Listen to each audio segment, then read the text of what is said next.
नमस्कार, universal technical classes में आप सभी का हार्दिक स्वागत।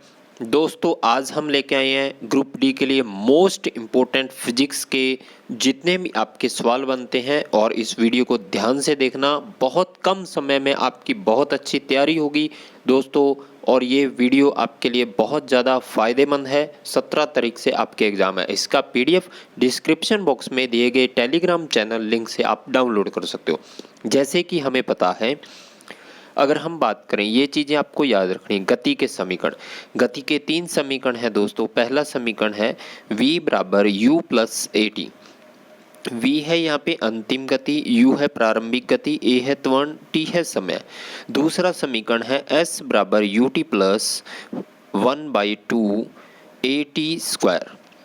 u प्रारंभिक गति है, t है समय और a है आपके लिए त्वरण, ये ध्यान रखना है, और t का स्क्वायर। और इसी में से आपको दूसरी चीज़ें भी पूछी जा सकती हैं।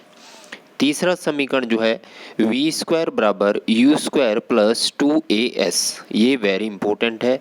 तीनों समीकरण आपके लिए वेरी इंपॉर्टेंट है, याद कर लेना। कई बार तो इनसे सवाल हो सकता है। s जो है, s यहाँ पे डिस्टेंस है, डिस्प्लेसमेंट, जिसे हम डिस्प्लेसमेंट कहते हैं, यानी कि दूरी। ये ध्यान रखना है, दूरी जो है डिस्प्लेसमेंट का मात्रक जो होता है वो हमारे किस में होता है, मीटर के अंदर होता है। ये बात ध्यान रखनी, वेरी इंपॉर्टेंट है ये चीज़। यहाँ तक समझ में आ गया। तीनों समीकरण आपको याद रखने हैं, इनमें से डायरेक्ट सवाल पूछे जाते हैं। इसके बाद कई बार क्वेश्चंस पूछा जाता है, जैसे पहले समीकरण से दोस्तों आपको त्वरण पूछ लेता है। त्वरण क्या होता है? अंतिम वेग माइनस प्रारंभिक वेग अपॉन टाइम। तो इससे आपका त्वरण आ जाएगा। त्वरण होता है हमारे पास मीटर प्रति सेकंड की स्क्वायर, ये इसकी यूनिट होती है, मीटर प्रति सेकंड की स्क्वायर। अब इसके बाद एक क्वेश्चन और पूछता है, ये तो डायरेक्ट हो गया दोस्तों। क्या पूछेगा? प्रारंभिक वेग दिया होगा, समय दिया होगा, त्वरण निकाल के आप उसके डिस्टेंस निकाल सकते हो, डिस्प्लेसमेंट निकाल सकते हो। कई बार क्वेश्चन से ऐसे पूछ लेता है, nवें सेकंड में चली गई दूरी। अगर कहीं पे वे शब्द मिल रहा है कि बोल दे कि कोई कार 5वें सेकंड में इतनी दूरी चलती है, या बोल दे एक कार का प्रारंभिक वेग इतना है और 5वें सेकंड में उसके द्वारा चली गई दूरी ज्ञात कीजिए, तब ये फॉर्मूला लगाना आपको याद रखना। s बराबर u प्लस a/2। a आपके लिए त्वरण है, a त्वरण है दोस्तों, और a/2 और 2n-1। n जो है यहाँ पर, वो जो n है ये है हमारे पास कितने सेकंड में चली गई दूरी। इसको याद कर लेना, वेरी इंपॉर्टेंट है ये, वेरी वेरी इंपॉर्टेंट फॉर्मूले हैं दोस्तों। इसके बाद अगर हम बात करें तो नेक्स्ट बात आती है हमारे पास वो बल की। बल क्या होता है? बल आपको पता है, द्रव्यमान और त्वरण के गुणनफल को हम क्या कहते हैं? बल कहते हैं। बल का एसआई मात्रक क्या होता है? न्यूटन होता है दोस्तों, ये ध्यान रखना है। सीजीएस मात्रक इसका पूछा जाए तो वो होता है डाइन हमारे पास। बल का सीजीएस मात्रक डाइन है। और एफपीएस के अंदर क्या होती है हमारे पास, जो है वो होता है पाउंडल, ये ध्यान रखना है। नेक्स्ट अगर हम बात करें तो F बराबर m में से आपको कई बार फोर्स दिया हो सकता है, त्वरण दिया हो सकता है, और आपको द्रव्यमान पूछा जा सकता है। यहाँ पर m है हमारे पास मास, ये ध्यान रखना है। इसी प्रकार से त्वरण भी पूछ सकता है आपको इसी फॉर्मूले से, ये बात ध्यान रखनी है। उसके बाद एक चीज़ ये भी आती है, यदि P और Q दो बल एक ही डायरेक्शन में काम कर रहे हैं तो उनके द्वारा जो रिजल्टेंट फोर्स होगा वो हो जाएगा R बराबर P प्लस Q। दूसरा है R बराबर P माइनस Q। जब दो बल एक दूसरे के विपरीत दिशा में कार्य करते हों तो ये कंडीशन है। जब दो बलों के बीच क्या हो, जैसे P और Q दो बल हैं, एक दूसरे के 90 डिग्री कोण पर कार्यरत हैं, तब उनके बीच रिजल्टेंट फोर्स जो हो जाएगी वो हो जाएगी हमारे पास √P square plus Q square. इसी प्रकार से अगर ये एंगल चेंज हो जाए, 90 डिग्री ना हो, किसी और एंगल पर कार्यरत हो बल, तो उनके बीच आपको ये फॉर्मूला लगाना है रिजल्टेंट फोर्स ज्ञात करने के लिए। R बराबर √P square plus Q square plus 2PQ cos theta. Cos theta है दो बलों के बीच का कोण। यहाँ तक समझ में आ गया सभी को? वेरी इंपॉर्टेंट है, सभी एक दूसरे से जुड़े हुए हैं। बल से कौन जुड़ा हुआ है? कार्य। कार्य किससे जुड़ा है? बल से। कार्य क्या होता है हमारे पास? बल इंटू विस्थापन। F जो है यहाँ पर वो है हमारे पास बल और S जो है वो है हमारे पास विस्थापन। यही चीज़ हम पढ़ते हैं दोस्तों। तो बल और विस्थापन के गुणनफल को हम कहते हैं कार्य, यही चीज़ कहते हैं। तो इसी प्रकार से कार्य जो है इसका SI मात्रक क्या हो जाता है, जूल हो जाता है दोस्तों। और CGS मात्रक होती है कार्य की अर्घ। कार्य की CGS मात्रक क्या होती है, अर्घ होती है। SI मात्रक जो है जूल होता है। अब देखिए दोस्तों यहाँ पर वेरी इंपॉर्टेंट, ये लिख लेना, याद कर लेना इनको। PDF टेलीग्राम चैनल से मिलेगा दोस्तों, 100% सवाल आएंगे। एक तो कार्य इससे निकाल सकते हैं हम, यहाँ तक समझ में आ गया। यहाँ से आपको विस्थापन भी, आपको कार्य देकर बल देकर विस्थापन पूछ सकता है। क्लियर। यहाँ पे दूसरा फॉर्मूला ये भी कार्य का, W बराबर MA। MA क्या हो गया हमारा बल, बल MA होता है S, तो इससे भी हो सकता है। तीसरा देखिए, जो हमारी स्थितिज ऊर्जा हो चाहे हमारे पास गतिज ऊर्जा हो, ये दोनों ही हमारे कार्य के बराबर होती हैं। ये बात ध्यान रखनी है, वेरी इंपॉर्टेंट लाइन है, ये चीज़ ध्यान रखनी है। अगर आपसे पूछा जाए कि एक व्यक्ति 20 किलोग्राम के पत्थर को 10 मीटर ऊंचाई तक उठाकर रखता है तो किया गया कार्य क्या होगा। जब आपको H दिया हो तब आपको कार्य भी वही जूल में होगा, ऊर्जा का मात्रक भी जूल में होता है। इसी प्रकार से MV, अब यहाँ पे M है मास है, G हमारे पास गुरुत्वीय त्वरण, H है ऊंचाई। H क्या है हमारे पास, ऊंचाई है दोस्तों, ध्यान रखना। इसी प्रकार से जो कार्य है W बराबर 1/2 mv स्क्वायर। M है हमारे पास मास, V स्क्वायर जो है ये है हमारे पास वेग, ये ध्यान रखना है। और W बराबर FS cos थीटा, ये सारे कार्य के बराबर होते हैं। इन बातों का आपको विशेष करके ध्यान रखना है। क्लियर। यहाँ पे चलिए आगे। कार्य के साथ ही हमारी एनर्जी जुड़ी हुई है। ऊर्जा, ऊर्जा क्या होती है, कार्य करने की जो क्षमता होती है उसे हम ऊर्जा कहते हैं। कार्य करने की दर शक्ति कहलाती है, कार्य करने की क्षमता जो है ऊर्जा कहलाती है। ऊर्जा दो प्रकार की होती है, एक गतिज ऊर्जा, दूसरी होती स्थितिज ऊर्जा। गतिज ऊर्जा जो होती है दोस्तों वो होती है काइनेटिक एनर्जी, जिसे हम कहते हैं काइनेटिक एनर्जी हो गया 1/2 mv स्क्वायर, और दूसरा फॉर्मूला है P square by 2m। P है यहाँ पे संवेग, और संवेग क्या होता है, P बराबर mv। ये चीज़ होती है हमारे पास, इस चीज़ का आपको विशेष ध्यान रखना है। इसी प्रकार से गतिज ऊर्जा जो हो जाएगी, स्थितिज ऊर्जा, वो हो जाएगी हमारे पास पोटेंशियल एनर्जी mgh।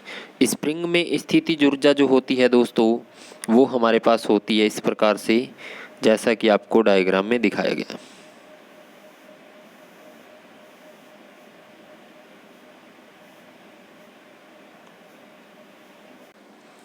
लिख लिया सबने दोस्तों। स्प्रिंग की स्थितिज ऊर्जा, स्प्रिंग की जो स्थितिज ऊर्जा है ये निकालने का जो फॉर्मूला है वेरी इंपॉर्टेंट है दोस्तों। ये फॉर्मूला भी हमारे लिए ये ध्यान रखना है। पोटेंशियल एनर्जी निकालने का जो फॉर्मूला है हमारे पास वो बहुत ज़्यादा इम्पोर्टेंट है। क्या होता है फॉर्मूला हमारे पास दोस्तों,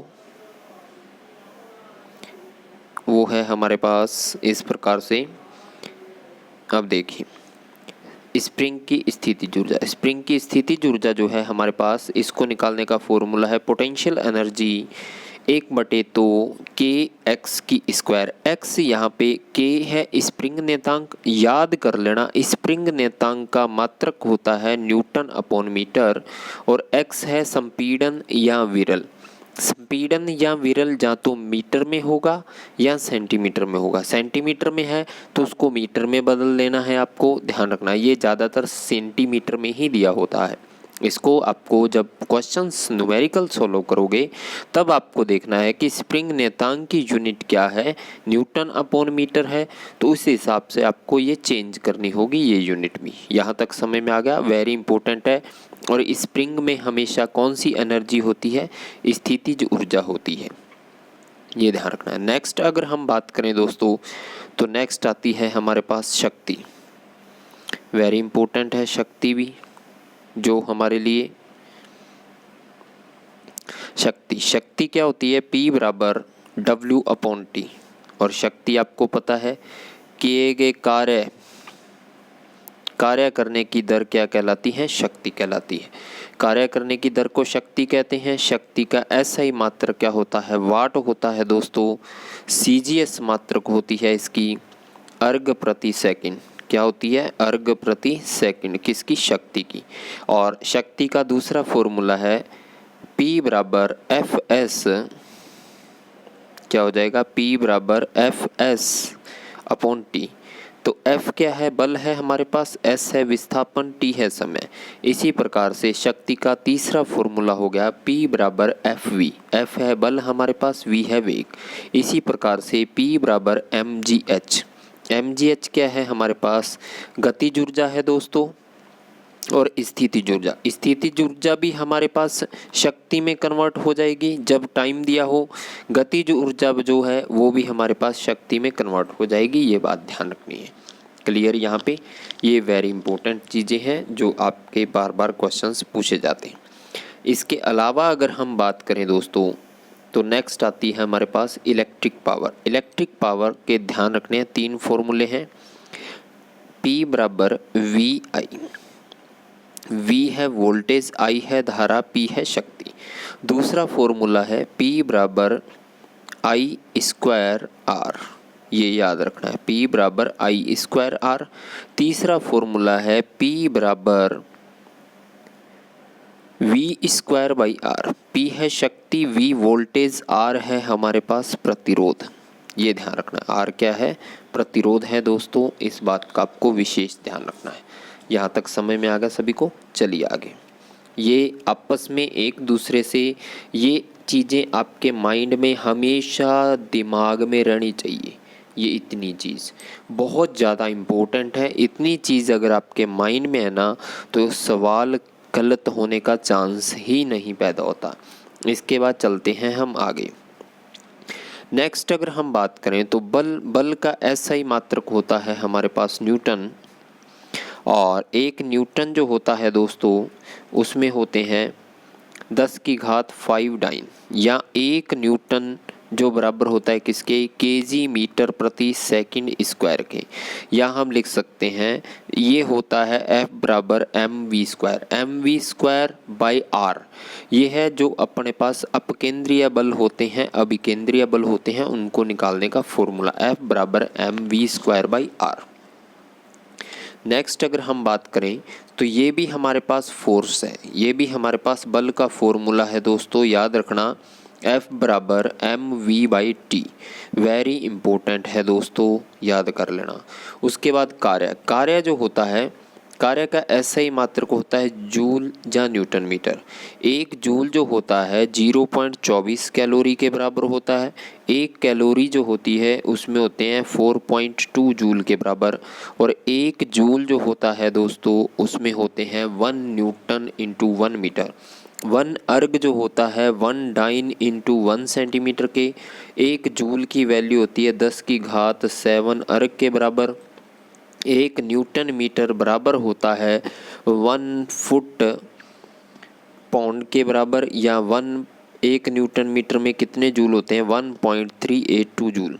इसके बाद FPS है फुट पाउंड प्रणाली में जो कार्य का मात्रक हो गया फुट पाउंड। CGS में हो गया अर्ग जो हो गया ग्राम सेंटीमीटर प्रति सेकंड स्क्वायर, यानी कि अर्ग को हम इस प्रकार से ग्राम में बदल सकते हैं। MKS में हो गया जूल या न्यूटन मीटर को हम केजी मीटर स्क्वायर प्रति सेकंड में बदल सकते हैं दोस्तों, ध्यान रखना वेरी इंपॉर्टेंट है। इसी प्रकार से शक्ति का SI मात्रक वॉट है।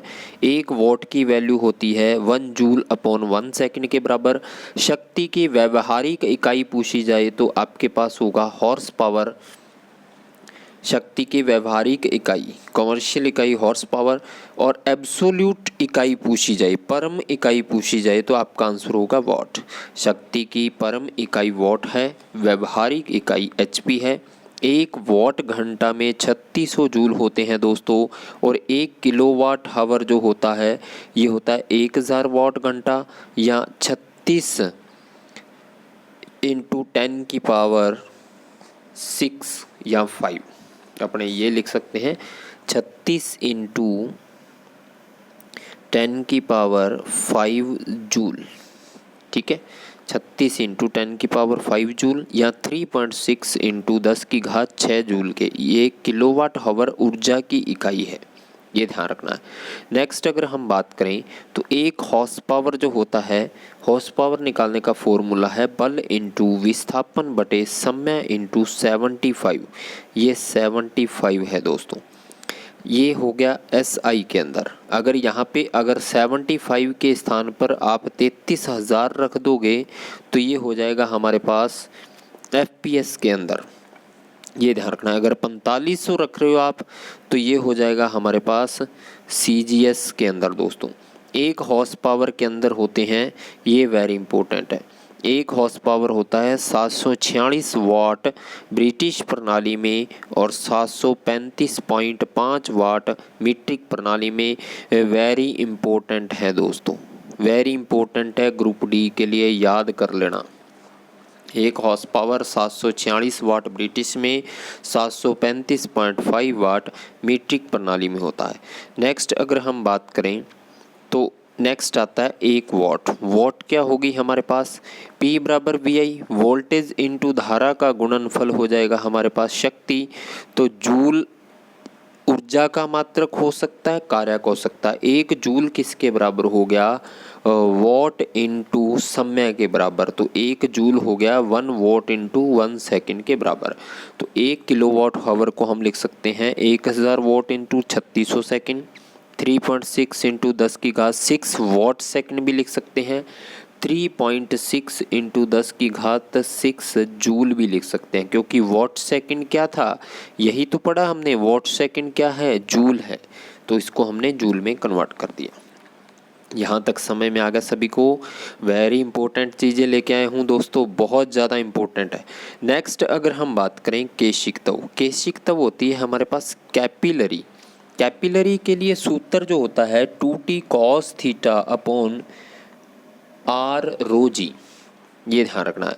2t, t है यहाँ पर पृष्ठ तनाव, cos थीटा है स्पर्श कोण और रो या d घनत्व है, और घनत्व का मात्रक होता है kg प्रति मीटर क्यूब, ये ध्यान रखना है। या 2t cos theta by r dg, ये भी हम लिख सकते हैं। यहाँ तक समझ में आ गया, वेरी इंपॉर्टेंट है ये दोस्तों, बहुत ज़्यादा। चलिए आगे नेक्स्ट अगर हम बात करें, ये याद कर लेना, फॉर्मूले से क्वेश्चंस क्या बना देता है, सीधा पूछता है कि चढ़ने वाले द्रव की ऊंचाई, यहाँ पे h है, ये h निकालनी है। तो ये हाइट जो होती है वो प्रस्थ तनाव के समानुपाती, त्रिज्या के विलोमानुपाती होती है। त्रिज्या कम होगी तो चढ़ने वाले द्रव की ऊंचाई केश नली में ज़्यादा होगी, जिसका घनत्व कम होगा तो चढ़ने वाले द्रव की ऊंचाई ज़्यादा हो जाएगी। ये सारी चीज़ें इंपॉर्टेंट है, ध्यान रखना। नेक्स्ट अगर हम बात करें दोस्तों तो सबसे इम्पोर्टेंट चीज़ जो हमारे पास है वो है आगे। नेक्स्ट आता है टेम्परेचर। टेम्परेचर से भी डायरेक्ट सवाल पूछे जाते हैं आपके। सीधा पूछता है सेंटीग्रेड, फ़ारेनहाइट, केल्विन या र्यूमर को आपस में बदलिए। कई बार ऐसा सवाल पूछ लेता है तो आपको ये फॉर्मूला याद रखना है, centigrade upon 100 F minus 32 upon 180 K minus 273 बटे 100 R/80। इस फॉर्मूले को आप अप्लाई कर देना। फ़ारेनहाइट को सेंटीग्रेड में बदल सकते हो, फ़ारेनहाइट को या आप केल्विन में बदल सकते हो। ये फॉर्मूला लगाकर यहाँ से आप जो है चेंज कर सकते हो, और वेरी इंपॉर्टेंट है, याद कर लेना, एक सवाल आपका पक्का है। नेक्स्ट आता है हमारे पास दोस्तों, अगर हम यहाँ से एक चीज़ और ध्यान रखनी है, कई बार तो पूछ लेता है कि सेंटीग्रेड में वैल्यू दी हो, फ़ारेनहाइट में बदलो, तो इन दोनों को आपस में रख देना आप। अगर आपसे पूछ ले केल्विन का, केल्विन को सेंटीग्रेड में बदलना है, तो केल्विन के अंदर जो है क्या होता है, सेंटीग्रेड को केल्विन में बदलना है तो सेंटीग्रेड प्लस 273.15 जोड़ देना, तो आपका जो है केल्विन के अंदर सेंटीग्रेड बदल जाएगा। नेक्स्ट अगर हम बात करें तो दाब, दाब आपको पता ही है, दाब हमेशा प्रेशर क्या होता है, एरिया के विलोमानुपाती होता है। ये कंडीशंस पता है हमें, प्रेशर हमेशा एरिया के क्या है, विलोमानुपाती है। तो बल अपॉन क्षेत्रफल जिसे हम कहते हैं प्रेशर, और प्रेशर जो है इसका एसआई मात्रक होती है पास्कल। पास्कल, एक पास्कल की value 1 newton upon metre square के बराबर हो सकती है, इस बात का विशेष ध्यान रखना है। यहाँ तक समझ में आ गया सभी को? चलिए आगे लिख लिया होगा सबने। अब देखिए, प्रेशर से बहुत सारे सवाल पूछे जाते हैं। जैसे जैसे गहराई बढ़ती जाती है, पानी के अंदर की बात करें तो प्रेशर बढ़ता जाएगा। क्लियर? यहाँ पे प्रेशर का एसआई मात्रक जो होता है पास्कल होता है, और एक पास्कल की वैल्यू किसके बराबर है? 1 न्यूटन अपॉन मीटर स्क्वायर के बराबर होती है। इसी प्रकार से वायुमंडलीय दाब जो है उसका एसआई मात्रक होता है बार। एक बार जो होता है उसमें होते हैं 10⁵ पास्कल के बराबर होती है किसकी? एक बार की वैल्यू, ये चीज़ ध्यान रखनी है। यहाँ तक समय में आ गया सभी को? चलिए आगे। नेक्स्ट आता है प्रस्थनाव। प्रस्थनाव हमने देखा T बराबर F/L। F है यहाँ पे बल, L है लंबाई। तो प्रस्थनाव का जो मात्रक होता है याद कर लेना, newton upon metre. Newton upon metre प्रस्थनाव। प्रस्थनाव के कई सारे एग्जाम्पल हैं। प्रस्थनाव के कारण जो पतली सुई होती है जल की सतह पर तैरती है, मच्छर के लार्वा को मारने के लिए हम प्रस्थनाव कम करते हैं। प्रस्थनाव कम करने के लिए हम साबुन का घोल जो होता है वो भी कम कर देता है, या हम पानी पर केरोसिन का छिड़काव करते हैं। ये सारी चीज़ें ध्यान रखनी। यहाँ तक समय में आ गया सभी को? चलिए आगे।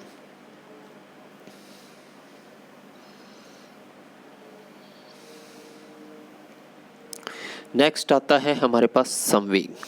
संवेग जो होता है दोस्तों, ये होता है P बराबर mv। P बराबर mv, द्रव्यमान इंटू वेग।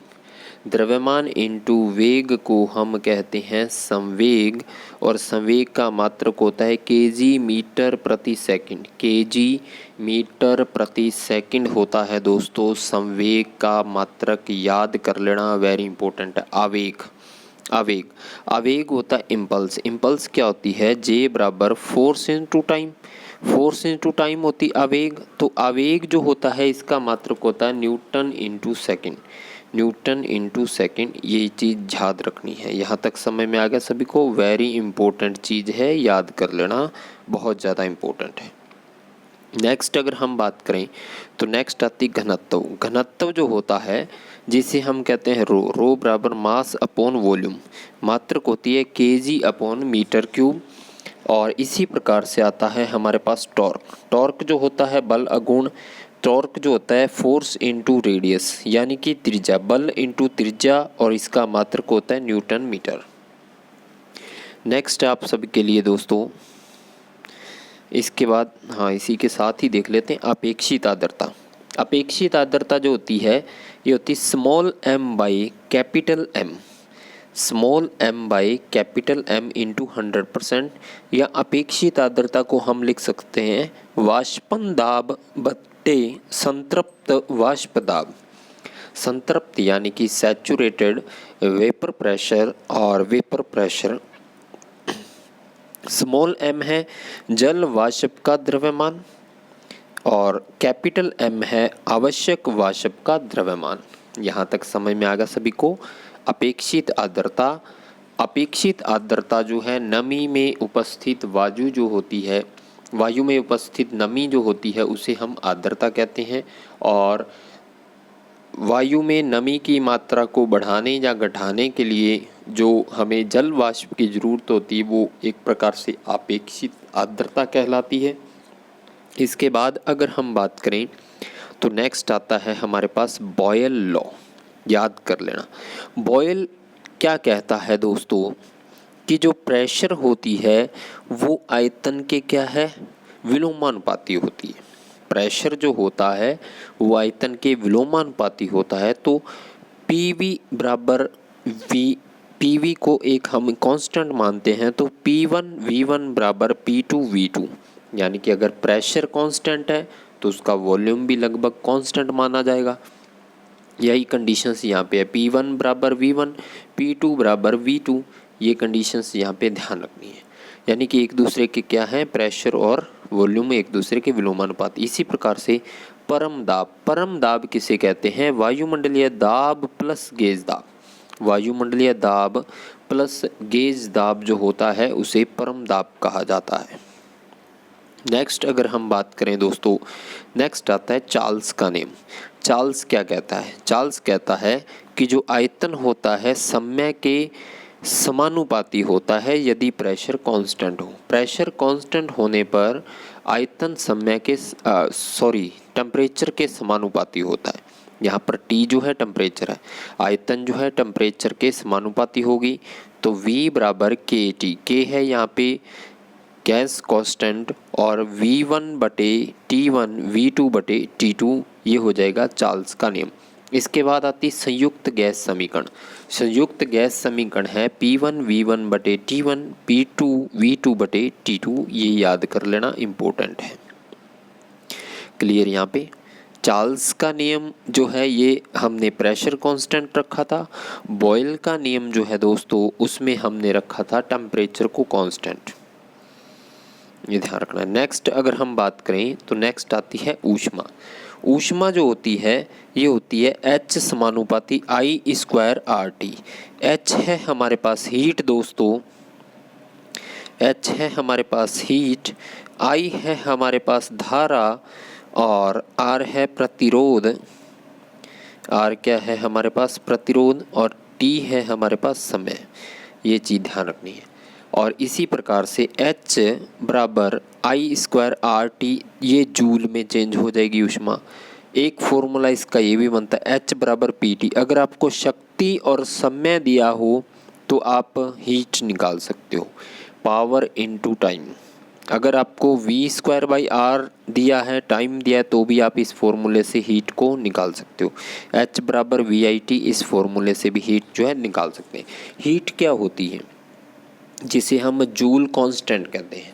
जूल कांस्टेंट क्या होता है? H बराबर किया गया कार्य बटे ऊष्मा, किया गया कार्य बटे उत्पन्न ऊष्मा, जिसे हम जूल नियतांक कहते हैं दोस्तों। इसको H लिख लो चाहे इसको J लिख लो। J क्या होता है? किया गया कार्य बटे दी गई ऊष्मा। ये ध्यान रखना है। तो जूल नियतांक, जूल कांस्टेंट हो जाएगा ये ध्यान रखना है, जूल कांस्टेंट। क्लियर? एक जूल जो होता है ये